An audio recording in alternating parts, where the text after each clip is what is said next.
अस्सलाम वालेकुम साईं, वालेकुम तव्हां अस्सलाम साईं। ॿुधाईंदो त तव्हां ही कहिड़े प्रोजेक्ट ते कमु करे रहिया आहियो? साईं ही असां निभान फाउंडेशन जे तरफ़ां असां रज़ाकाराना तौर ते जेको आहे ही राशन जी तयारी करे रहिया आहियूं।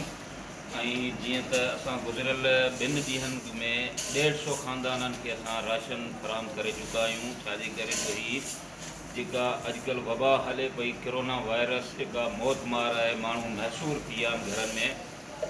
निभान फाउंडेशन ऐं मुखैर हज़रात जे ताउन सां मिली करे असां बिना के मज़हब, नस्ल ऐं फ़िरके खे हटी करे असां ही ग़रीब ऐं बेरोज़गार ख़ानदाननि में ही राशन ॾेई ॾियूं था।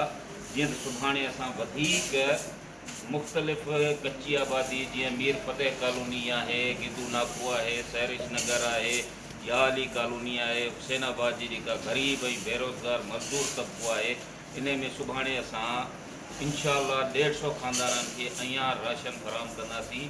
ऐं असांजो हिकिड़ो ॿियो बि गुज़ारिश आहे मुखैर हज़रात खे, जीअं वधि में वधि ताउन करे असांजे निभान फाउंडेशन सां साथ ॾियनि त असां वधीक जेतिरो बि थी सघे त ग़रीबनि खे असां राशन फ़राहम करे सघूं। महिरबानी। माशाअल्लाह, महिरबानी साईं, अल्लाह साईं तव्हांखे जज़ाक ख़ैर ॾिनो। महिरबानी, आमीन।